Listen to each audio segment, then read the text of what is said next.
Salve a tutti e benvenuti in questo nuovo video. Abbiamo visto come nel XII secolo la Rus era sotto il controllo di re Gostomil, Gioacchino nel protovangelo di Giacomo, padre di Maria, madre di Gesù. Questa discendenza era una delle dinastie più antiche della Rus, pari alla famiglia reale di Cristo, con cui si allearono grazie al matrimonio avvenuto tra Isacco Comneno e Maria, figlia di Gostomil, da cui nacque Andronico, il Cristo dei Vangeli. Questi sono i rappresentanti del cristianesimo reale ancestrale, chiamato più tardi paganesimo, che prevedeva la loro venerazione come fossero divinità. Queste erano anche le dinastie riflesse nelle cronache come i leggendari giganti Velez, i giganti serpente che abitarono in tempi antichi il mondo settentrionale e la grande Svitjod, cioè la Rus delle fonti scritte scandinave. Tornando a Gostomil, si sa che sotto il suo regno la capitale era Novgorod la Grande, edificata non lontano dalla precedente capitale, la madre delle città russe, e cioè Slovensk la Grande, l'odierna Kostroma, lungo il Volkhov.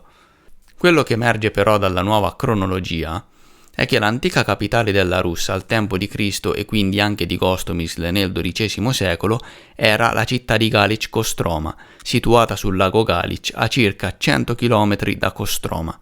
Ma quindi Novgorod non era lei la capitale? Anche nel senso che erano presenti due capitali, quella aperta a tutti, e cioè Novgorod sul Volga, e la sede principesca, chiusa al pubblico, mettiamola così, situata proprio a Galić. Questa situazione la ritroviamo anche più tardi, quando alla morte di Gostomil venne chiamato nella Rus Rurik Enea e sorsero allo stesso modo due capitali, Veliki Novgorod, e cioè Jaroslav, città aperta a tutti, e Rostov la Grande, sede della corte principesca dove risiedeva la famiglia reale e gli estranei non erano ammessi. A confermare ulteriormente che Galić era la capitale da dove governava Gostomil è il fatto che alla sua morte fu sepolto a Volotovo, collegato con il lago Galić. Volotovo si trova, come abbiamo visto, alla foce del fiume Veksa che scorre dal lago Galić. Questo luogo è molto importante e lo abbiamo già incontrato nel nostro percorso alla scoperta della storia di Andronico Comneno, incrociata con quella di Gesù. Nel libro apocrifo La Passione di Cristo, infatti, si dice che Gesù passò molto tempo nella regione di Galić, trascorrendoci anche la sua infanzia, quando fu costretto a scappare insieme alla sua famiglia da re Erode. Abbiamo anche detto che molto probabilmente era questa la reale Galilea dei Vangeli.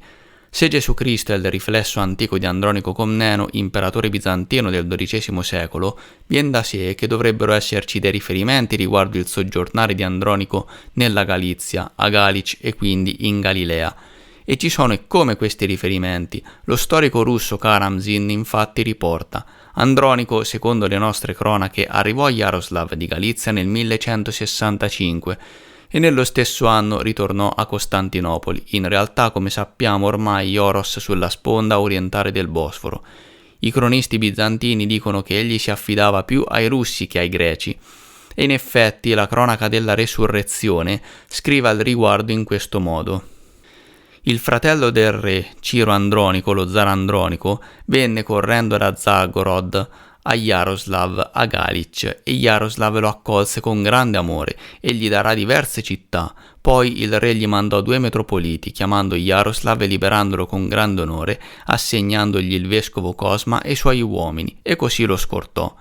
Inoltre Karamzin scrive: il principe galiziano ricevette amichevolmente il nemico di Manuilov, cioè Emanuele, Andronico Comneno, il figlio di Isacco, che era fuggito dalla prigione di Costantinopoli, e gli diede diverse città come sua eredità. Come scrivono sempre gli storici bizantini, andò a caccia con Jaroslav, fu presente al suo consiglio di stato, visse nel palazzo, cenò alla tavola principesca e radunò un esercito per sé. Questo esule dopo pochi anni raggiunse il grado di imperiale, essendo un amico riconoscente dei russi, li imitò nella morale. Amava catturare animali, correre con le lance e fu detronizzato.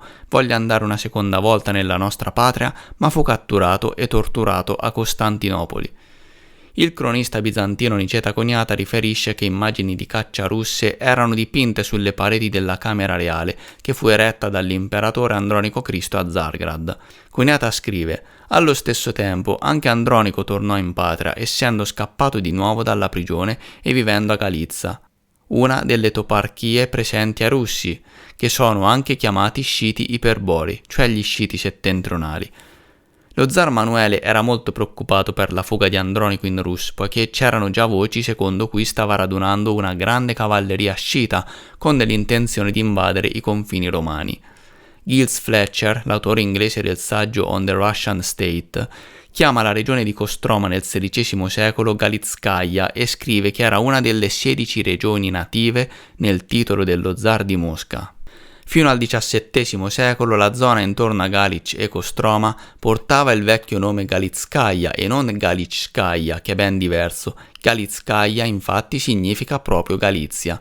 Ad esempio, nella lettera dello zar Alexei Mikhailovich al governatore di Shuya Semyon Ilyich Zmev, datata il 22 dicembre 1649, si dice: dallo zar e granduca Alexei Mikhailovich di tutta la Russia a Shuya, il nostro governatore Semyon Ilyich Zmev, nell'attuale anno 157, il 22 dicembre, in onore della Galizia, al nostro diacono Semyon Sofonov in memoria dello Streletsky Prikaz. Negli antichi miti greci, inoltre, la regione di Galic-Kostroma si rifletteva come l'antico paese di Scizia Hileia, in cui Ercole trovò la meravigliosa Vergine dalle gambe di serpente ed entrò in lei nel matrimonio da cui nacque Scita.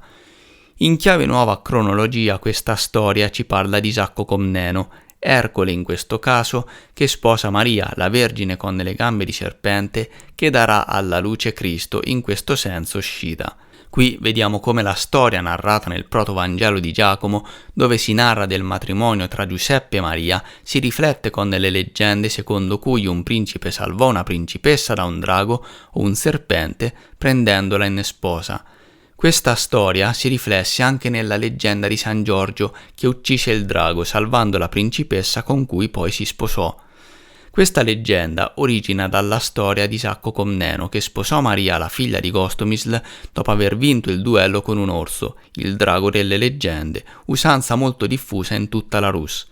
Ecco cosa si dice in questo caso nel mito greco. Ercole, guidando i tori di Gerione, arrivò in questo paese allora disabitato, ora è occupato dagli Sciti. Là fu colto dal maltempo e dal freddo. Ercole andò in tutto il paese alla ricerca di cavalli e finalmente arrivò in una terra chiamata Ileia. Lì, nella grotta, trovò una certa creatura di natura mista, mezza vergine e mezza serpente. La parte superiore del suo corpo era femminile e la parte inferiore era simile a un serpente. La donna serpente disse che aveva i cavalli ma non li avrebbe ceduti fino a quando Ercole iniziò una storia d'amore con lei. Alla fine la donna rinunciò ai cavalli con le parole: avrò 3 figli da te.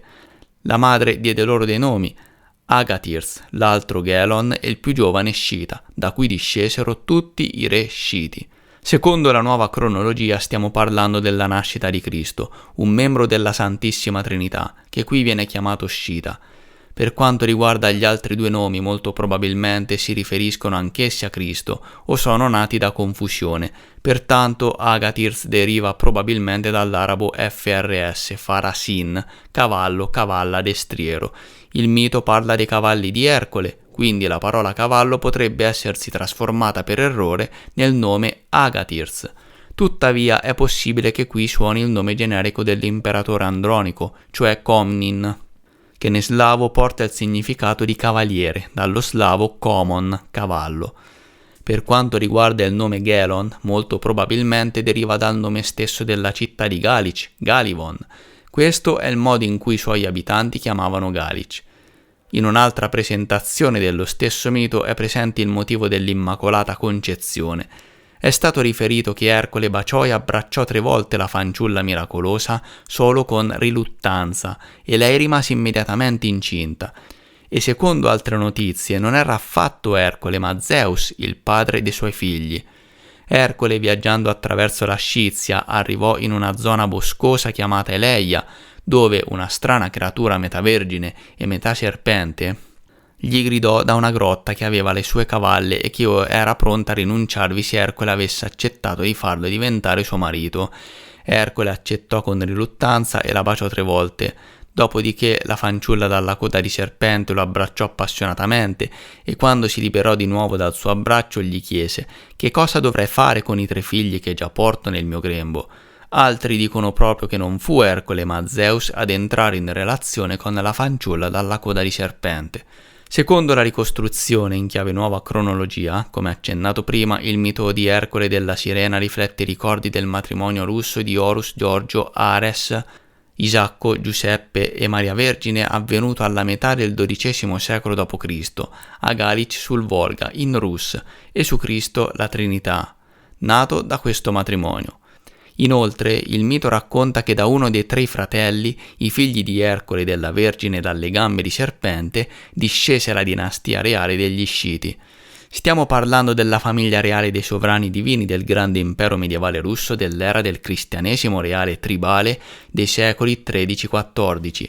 La dinastia reale russa fu fondata all'inizio del XIII secolo da Neariurik, un parente di Cristo, ma questo lo vedremo in dettaglio più avanti. Quindi, l'antica dinastia reale russa, conosciuta anche come Scita, era in realtà composta da parenti di Cristo, discendenti di Sciti, nati da Ercole e dalla Sirena. Maria nacque nelle vicinanze della città di Rostov la Grande e questi luoghi allora appartenevano a Galić, che era la loro capitale.